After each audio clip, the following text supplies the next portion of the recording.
Okay,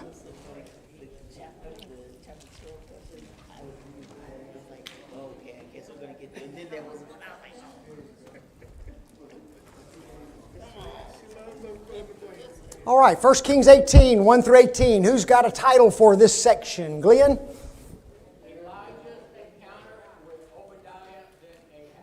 Okay, Elijah's encounter with Obadiah, then Ahab. That covers it pretty well, doesn't it? Okay, I like that he put in there Obadiah because he saw him first, did he not? Anybody else got a title that they want to make mention of? Nobody? No bold enough? Okay. I just put Elijah presents himself to King Ahab. Boy, that's a kind of a drab title, is it not?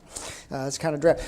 Sometimes people give some really good, powerful titles. And who's got a good outline? Anybody? Glenn's going to raise his hand. So it's good. Let's listen close. Elijah is told to show himself before Ahab. Okay, Elijah is told to show himself before Ahab. Point 2. Ahab tells Obadiah to find water. Okay, Ahab tells Obadiah to find water. Obadiah meets Elijah and tells Elijah to go to Ahab. Whew. That's a long one, isn't it? Okay, Elijah meets Obadiah and tells Obadiah to go to Ahab. And then what else? Ahab meets with Elijah. Ahab meets with Elijah. All right, a 4-point lesson. Mine's a little bit simpler than that. Not a whole lot, but a little bit. Number 1, the command to Elijah. Who was that command from? From God, wasn't it? Number 2, the command to Obadiah. Who was that from? That was from Ahab, wasn't it? Point number 3, the concern of Obadiah. Was he concerned? Oh yeah, he was concerned. And then lastly, the confrontation between Ahab and Elijah. So 4 points. The command, the concern, the confrontation. All right, let's talk about some questions. To whom was Elijah to go as instructed by the word of the Lord? To Ahab. And it came to pass after many days. Now, isn't that something? After many days. Does anybody know how long it was? It was 3.5 years, really. Okay, now we'll talk about this third year in just a minute. It was 3.5 years. Now that's many days, is it not? A year has, very good class, 365 days, okay? So, we're talking, well over 1,000 days, aren't we? Okay, we're way over that. So, quite a few days. It came to pass after many days that the word of the Lord came to Elijah in the third year, saying, Go, show thyself unto Ahab. A couple of things. The word of the Lord came to. Wouldn't you love to have been a prophet? I got a lady down here who said sort of. Okay, I think that's probably the most honest answer, because being a prophet was not always easy, was it? It had its rewards, but it also had some detrimental things attached to it. Many of those prophets were persecuted severely, weren't they? But the word of the Lord came to. Makes you wonder, how did it come? Right? It could have been just a message in his ear, could it not? The Lord could have just spoken directly to the prophet and told him, it's time to go see Ahab. The reason I say it'd be interesting to be a prophet is how they receive these revelations. Okay? That would have just been an interesting thing to experience, wouldn't it? And did they know when God was talking to them? Yeah, they knew exactly when God was talking to them. So somehow they understood it, they knew it, and just think it's been he left Ahab for 3.5 years. Is that a long time? Yeah, folks, if I don't see my kids or my grandkids for 3.5 years, that is a long time, you know it? And then all of a sudden, God just pops back up into the picture, and he says, okay, time to go see Ahab. Oh, you got to be kidding. I got to go see that king again. I ran from him last time because of what? Fear of my life, right? And now you want me to go back and talk to him again. The trepidation and the nervousness possibly that those men could feel when they had to do a mission from God. They were just like us, folks. Sometimes we put them on superhuman levels, don't we? They were just people just like we are, same kind of emotions. So he had to go show himself to Ahab. What is the meaning of the words, in the third year? Of the drought. Okay, I got one says, of the drought. Since Ah, yes. Calvin and Litch believe that this was the third year that Elijah had been with the widow in Zarephath. In the third year. Where had he been before then? Yes, he'd been by the brook Kerith, right? And he had been fed by the ravens, and he had drank of the brook, and then all that dried up, and he had to go find the widow of Zarephath, and he'd been there for about 3 years. The reason they say that is because if it's the full 3.5 years, he would have said in the fourth year. Okay, because anytime you get into the next year, they immediately say in the fourth year. It's kind of like us, right? If you're working at a place, the very day you start, I'm in my first year. The very day you get into the second year, you're in the second year. Well, here's the third year that he was with this widow of Zarephath. Okay, so about 3.5 years total, James 5:17. 6 months at the brook, 3 years with the widow at Zarephath. And I will send blank upon the earth. And I will send rain upon the earth. I am not going to tell you what you got to do before the rain comes. But I am going to send rain upon the earth. Was that, you think that might have even been a blessing to Ahab? I don't know. He'd been living okay, had he not? He and the widow of Zarephath and her family, they were just fine, weren't they? They had everything they needed. They had that barrel of meal. They had the cruse of oil, everything they needed. But to see the suffering and to see the hardship of everyone around you, well, you have to be pretty cold if that doesn't hurt you. Okay? So surely this would have been a blessing. True or false? Elijah obeyed the word of God. True. And Elijah went to show himself unto Ahab. Could that have been a very difficult thing to do? To go show himself to Ahab? What we're going to find is Ahab had been searching for this man for a long time, had he not? Okay? And he had a pretty wicked wife. Okay? And she was a pretty wicked woman. She didn't like prophets at all, did she? And so, and here's a man who had said, it's not going to rain, and guess what happened? It didn't rain for 3.5 years, and, I'd been a little upset with this man, you know it? And so, he didn't know what would happen to him when he saw the king. And there was a blank in Samaria. A sore famine in Samaria. I find it interesting. Remember the son of the widow of Zarephath? The Bible said that he had a sore sickness. That little word sore is exactly the same right here to describe the famine. A sore famine. It meant that it was what? Anybody remember the definition? Miserable. Severe. Other words are violent, strong, hard. Okay? What happens when a famine hits a land? Okay? Everything becomes desert, right? Everything that is living dies, doesn't it? What happens to the ground? Ground dries up, big cracks develop in that ground as it continues to dry out. If you don't have plants, then who else suffers? Animals suffer. And if animals and plants suffer, man suffers, do they not? And it's hard to imagine the thirst and the hunger that would have come upon them. And oftentimes when there is a famine like this, there's a great migration away from that particular part of the land, is there not? Individuals flee their homes and they go to other places where they can find water, and so you lose your whole population. An entire kingdom can be just decimated with a lengthy, prolonged famine, and this one was a sore famine. Who did Ahab call? Obadiah. I wonder what his ring number was, don't you? Okay, and Ahab called Obadiah. Obadiah. Anybody remember what the name Obadiah means? Didn't look it up. I didn't ask you to. Servant of Yahweh. Servant of Yahweh. Okay? And Obadiah And Ahab called Obadiah. What was Obadiah's position in his house? Yes, he was the governor, which was the governor of his house. Now, that's interesting, is it not? I guess it's not, because I didn't hear anything. Maybe it's not. First of all, let me ask you this. What does this little word governor mean? Anybody look that up? Surely you did. Overseer.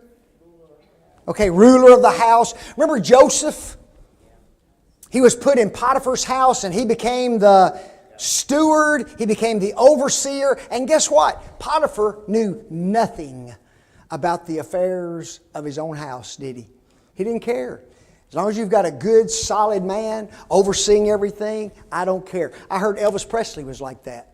Okay? I don't want to know about my finances. I don't want to know about checking accounts. I don't want to know about my bills. I don't want to know about anything. All I want to know is when I need money to spend, I can spend it. Now, that's kind of nice, is it not? To be in that position. And Obadiah, I don't know that he was that strong in the house of Ahab, but it was a very powerful position of a steward over the house. Barnes makes an interesting statement. Now, and the reason I said this is interesting, and y'all didn't acknowledge that, is because of what Barnes is about to say. Okay, who is this Obadiah? Okay, first of all, his name means what? Servant of Yahweh, worshiper of Yahweh. Do we know anything else about him? Okay, feared the Lord. We learned that in the text. Anything else? You're going to find that when Jezebel went after the prophets, he hid 100 of them, 50 into a cave. Yeah. He had hid these prophets. 100 prophets he had hidden from the wrath of Jezebel. You think Ahab might have known that? He very well may have known it. Okay? He might have known that this man did it. Barnes makes this statement, and it tells in favor of the monarch's tolerance, that he should have maintained an adherent of the old religion in so important of an office. Just think about that.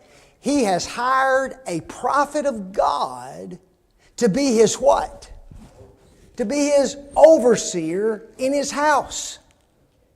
Now Ahab is just as wicked as he can possibly be. Does he love Jehovah? No. He is a worshiper of Baal. And yet he puts a prophet of God in his house as the overseer. There seems to be no doubt that the worst deeds of Ahab's reign sprang less from his own free will and natural disposition than, listen to this, than from his evil counsels, or rather perhaps imperious requirements of his wife. Okay? So in other words, it wasn't that Ahab just had this horrible heart that wanted to disobey God, but sometimes men are weak, aren't they?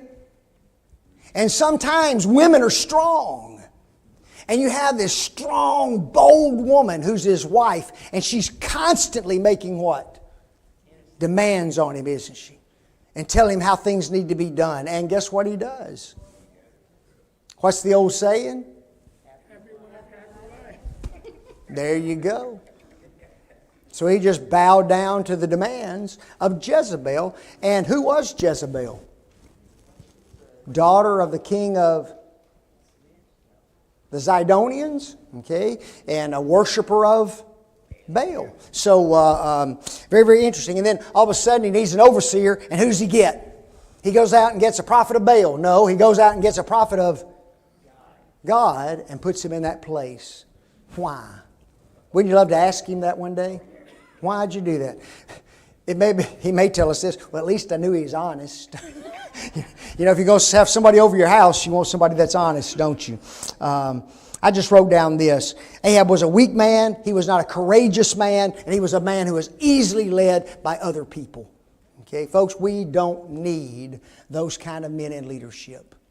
You know that? We don't need weak, fearful men who are led easily by others in leadership. Okay? How is Obadiah's relationship to God described? Yes. Now, Obadiah feared the Lord greatly. Now, did anybody look up the word fear? What were you going to say, Glenn? Well, I wasn't going to say anything about fear, but when I hear the word Obadiah, I think about the book of Obadiah. Yep. Not the same person. Not the same being, not the same prophet. There's about 4 Obadiahs mentioned in Scripture. Okay, and so he's not the same one, different one, but still a man of God, isn't he? Still a prophet of God. Did anybody look up the word fear? No. Jeannie did. Jeannie? Okay. Anybody else? I want you to listen to what Strong says and Brown, Driver, and Briggs. Usually when we think of fear, it's this idea of reverence and honor and awe and respect, right? The word in the Hebrew language is a little bit different, okay? To become. That's the very first definition that Strong gives, to become. And we just shake our head at that, don't we? And then he puts this, one who is committed. Okay, one who is committed. Brown, Driver, and Briggs says it means this: to abide, to remain, to continue, to accompany, to be with. He was a man who feared God, yes, he honored God, he reverenced God so much that he continued to do what with God? Obey Him and remain loyal to Him in all things. Okay? It wasn't just a matter of his having this, emotion within him that he feared God. Okay? That drove him to be very faithful and diligent to God. And notice that he doesn't say that he just feared God. It says that he did what? He feared the Lord greatly. And I've tried to get you to pay attention to these adjectives and these adverbs and things. How much did he fear God? Greatly. The very first definition that Strong gives of greatly, I love this word, vehemently. Don't you love that? Vehemently loved, I feared God. Wholly. Brown, Driver, and Briggs says exceedingly, much, abundance, muchness, force. He loved Him with his what? With his all. Didn't he? Feared God with his all. Wow. When Jezebel cut off the prophets, what action did Obadiah take? Okay, he divided them into 2 groups, right? Put 50 in one cave, 50 in another cave. Was that a smart move? Why? Because. I said, was that a smart move? She said, I said, why? Because. I love that. Why was it a smart move? 50% would get, if they found them, only 50% would be destroyed. There you go. Yeah, if something happened, and they may have thought, well, that's all. 50 is all that they've hidden out, and they wouldn't even look for the others. We found everybody. So at least if one were found out, you'd still have a lot of prophets, wouldn't you? So very smart. But not only did he hide them, what else did he do? He fed them bread and water. Do you think that was a threat to his own life? Now, I don't know how often he had. Now, you think 100 people. Okay, we don't even have 100 in here. Okay, 100 people. And you got to feed those people every day, right? And now, you may not go every day, but you've got to feed them every day, right? And does that take a lot of supplies? Yeah, that's a lot of bread, and that's a lot of water, isn't it? And you have to be doing that on a regular basis throughout this whole period that this sentence, this execution is taking place on the prophets. I don't know how long that would be. A month, 2 months, 6 months. How long did he have to hide them and feed them, right? And then he had to make certain that nobody finds him out, right? I mean, when you start doing things on a regular basis, you know, and all of a sudden the king wants you to do something, and you look at the king and you say, got to be somewhere, king. You know, you don't tell the king that, do you? And so, you know, he's right there in the king's house. Very, very difficult.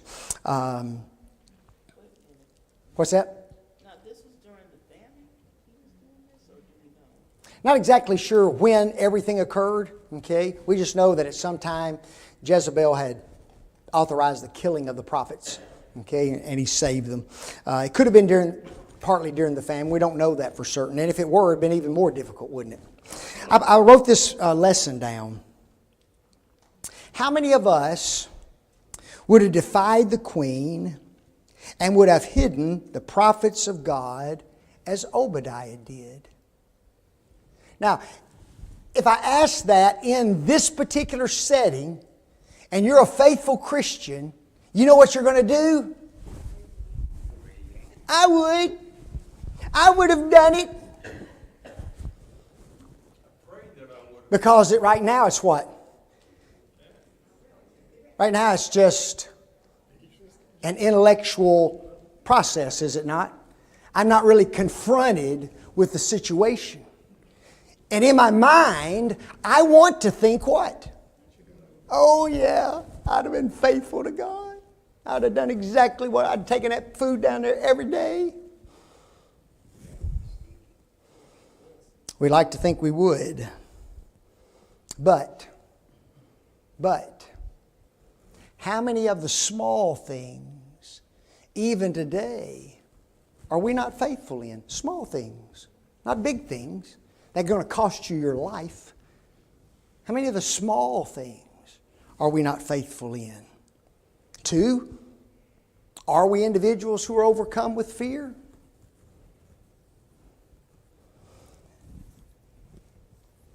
Or are we individuals who allow our fears to conquer us? All we have to do, guys, is go back to 2020. That's all we have to do. Go back to 2020. Why do I say that? COVID. Yeah. And guess what? We feared 2 things, didn't we? We feared COVID and we feared the government. Didn't we? I'm going to get sick. And the government says, don't worship. And we obeyed. We obeyed. You know.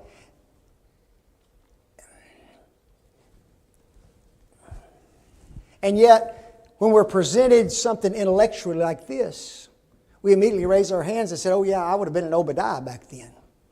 Would you? Would you? You see, I've talked about in times past that these stories that are in the Bible are not there to be pretty stories for vacation Bible school. Okay? That's not what they're there for. And they are that. We love them, don't we? You know, we love to brag about these men. You know, people being thrown in a lion's den and people being thrown in a fire and making it through the fire. Just think about what they defied. They defied the king to his face, did they not? We will not bow down to your golden image, Nebuchadnezzar. Don't pray, Daniel. And he prayed every day in his room, 3 times a day, as he'd always done. Total defiance of the king's command. And knowing exactly what the sentence was, did they not? They knew exactly what was going to transpire. And yet, when it comes to our facing those same situations, just in a different circumstance, it's very difficult to do, isn't it? Okay? And I'm not saying it was easy. I'm just saying it's difficult. And we have to be very, if we're going to learn the lesson. And then when it comes time to apply the lesson, do what? Apply the lesson. Dutch? Less than 100 years ago, we were involved in a situation. My father was more involved than a lot of people here. But it was World War II. And people were being removed from their homes, put into camps, and destroyed. Not just prophets, men, women, children, elderly. Oh, yeah. How many people then that claimed to be religious, whatever, turned the other way? Mm-hmm. So it is something to really look at. We can say, yeah, I do it. I pray I would do it. I know what my daddy did. And he got locked up for it. Go and order you a copy of Fox's Book of Martyrs and just read some of the examples of things through which people went. It's one thing for you personally to have to die. It's another thing if they take your children and do something to them in front of you, trying to get you to change, isn't it? You know, kill me, don't take my children. They would take these children and they put them in these big nets, and they were going to drop the nets down into the lions' dens. Okay, if the parents did not renounce their Christianity. And mothers would walk up to their children and they will tell them something like this: you will only suffer for a little while. You'll only suffer for a little while. You know what you were just telling your child? I will not renounce the Christ for you. You will die. You will be eaten by the lions. Wow. That's unbelievable faith, is it not? You know, and to think people can do that, and I really do. I sit here and I ask myself all the time, you know, can I do that? I hope I can. You know, you've heard of a thing called flaying. Okay, that's where they literally skin you alive. Okay, and that used to be one of the methods of torture, skin you alive. You know, I don't know how they did it, I don't know how they carried it out, but I just can't imagine cutting your skin and then just start ripping it from you. And, you know, the minute you say stop or you renounce Christianity, they'll stop, you know, but they just keep doing it until you finally, you know, are go in shock or just die.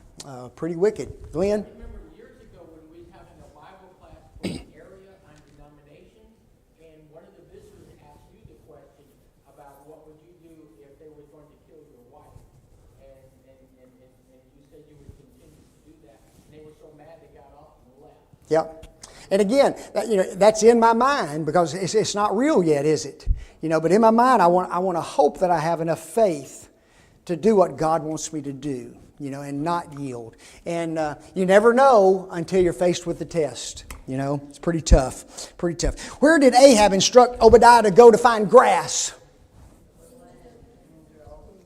Yes, go into the land, into all the fountains of water, and under the brooks. There's underground water, is there not?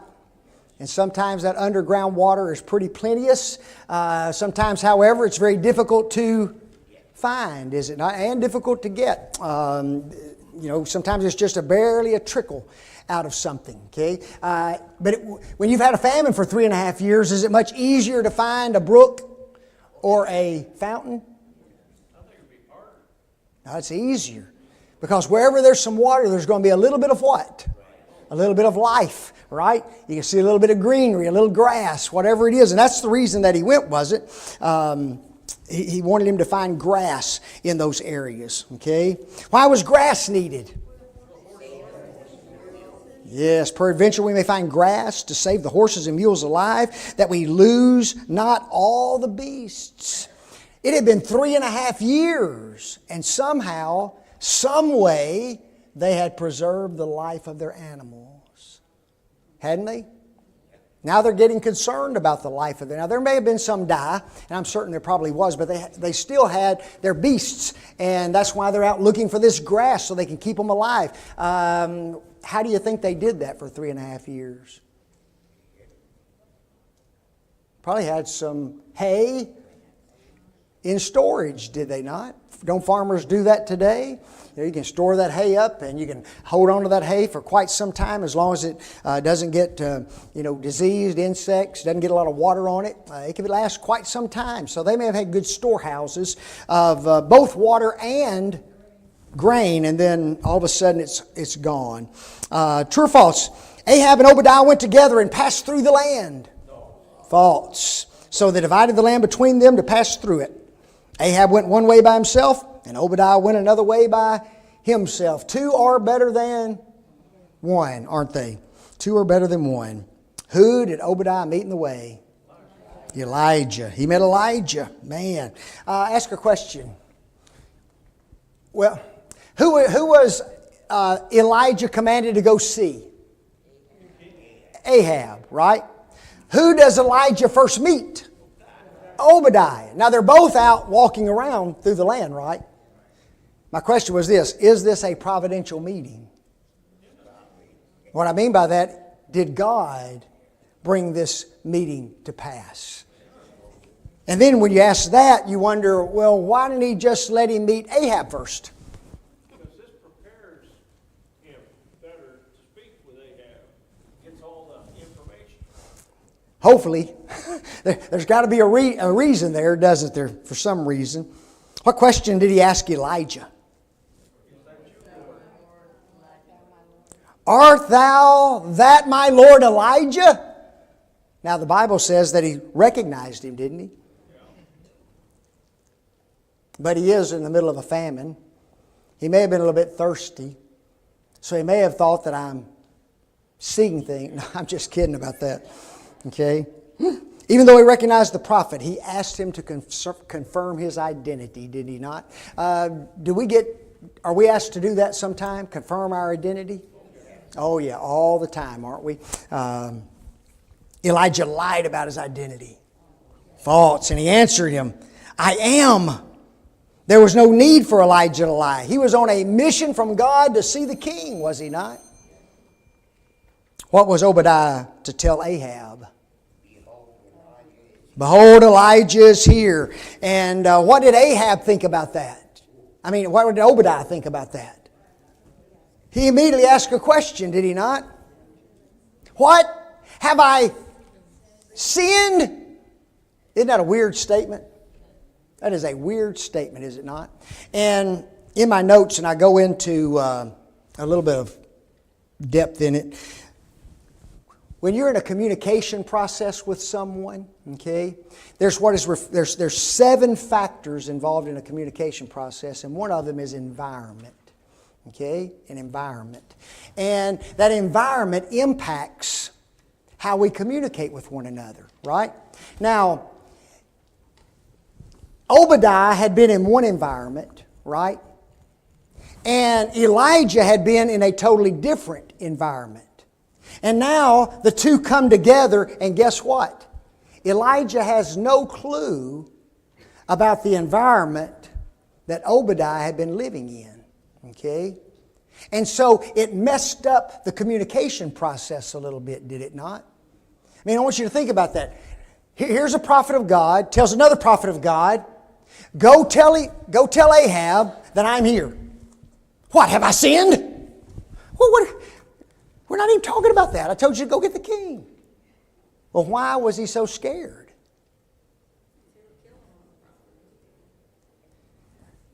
The reason I'm skipping through this fast is because we don't have much time.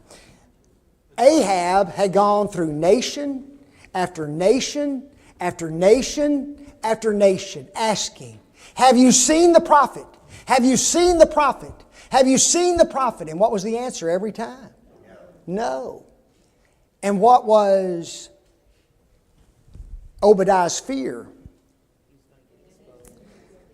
Everybody said they haven't seen the prophet. They haven't found. So God doesn't want the prophet to be what? To be found. So if I go and tell the king that I've seen you, he sends a search team over here to get you, guess what's going to happen? You ain't going to be here. And that's what he told him, didn't he? The Spirit of the Lord will catch you away. And if you are not here and I've lied to the king, guess what he will do to me? He will slay me. That was his thought. And see, Elijah had no clue about that particular environment that Obadiah had been experiencing, okay? Let me go on and go way over here.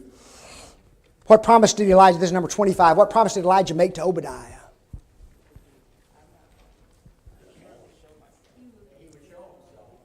Yes, listen to him. As the Lord of hosts liveth, he's giving him a what? He's giving him a vow, is he not?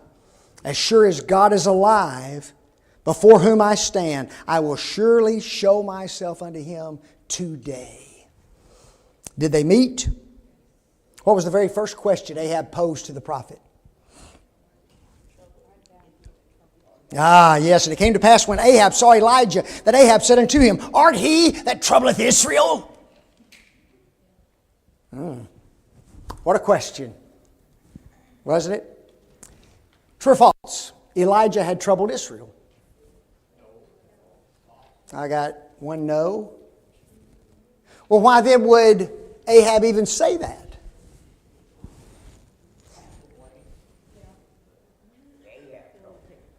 What was going on in Israel? There was a famine, 3.5 years. Who had announced that famine? Elijah had. And who could end that famine? Elijah had. So in Ahab's mind, you're the problem because you've created this what? This famine. If it hadn't been for you, there wouldn't be no famine. Right? But he didn't take a step back and look at self, did he? What did Elijah say that had troubled Israel? And he answered, I have not troubled Israel, but thou and thy father's house.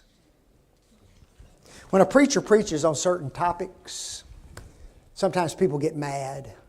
You know what? Ah, look at him preaching on church attendance. And they just get mad. They just get so aggravated, don't they? I mean, and they won't even come back for a couple of weeks. And he's just a troublemaker. That's all he does, just stir up trouble down there. You know, preaching on all these topics like that. He knows about all this stuff. You know? And so he becomes the troublemaker. Well, that's exactly what Ahab had accused Elijah of. You're a troublemaker. And then Elijah says, oh no, not me. You're the one who's troubled Israel. In that ye have forsaken the commandments of the Lord, and thou hast followed Balaam. Folks, anytime we disobey God, we're the troublemaker. Not the faithful person who tries to restore that. Okay? And we need to remember that. I put down a couple of lessons. Consequences of sin are not the result of the one giving the consequences. Isn't that true? The consequences of sin are not the result, are not the responsibility of the one giving the consequences. You wouldn't get a consequence if there wasn't what? Bad behavior. Number 2, if a person quits following God, he will definitely follow something. They quit following God and we're following who? Balaam. Folks, you're going to follow somebody. Whether it's God, yourself, riches, somebody. You're going to follow somebody.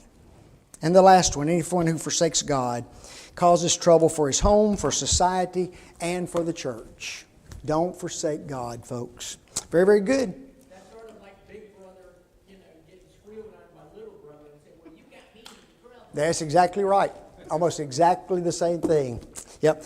Joseph told on his brethren to his daddy, didn't he? And they didn't like him for it. All right, good stuff.